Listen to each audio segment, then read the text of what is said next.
இன்னைக்கு பாருங்க, இன்னைக்கு இருக்கிறது என்ன 543. ஆமா 543ல 39 இருக்கு இல்லையா தமிழகம். ஆமா தமிழகத்தில் இருக்கிற 39 அப்படின்னும் போது 7.2%. 7.16 சார் 7.16 7.2 சொல்றாங்க. நீங்க நல்லா அதை கணக்கு போட்டு பாருங்க.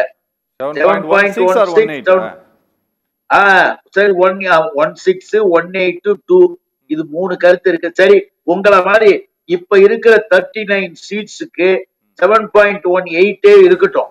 இருந்தாலும் நாம என்ன சொல்றோம், நாளைக்கு எந்த அளவிற்கு சீட்டு அதிகரித்தாலும் 543ல இருந்து 600 ஆனாலும் 700 ஆனாலும் சரி, தமிழ்நாட்டில் அந்த 7.18% இருக்கணுமே தவிர இங்க 39 தாங்க, 39க்கு குறையாதுங்கன்னு சொல்லிட்டு வட மாநிலத்துல 300-400 சீட் ஏத்திக்கிறதா, 60-70 சீட் ஏத்திக்கிறதா தப்பு.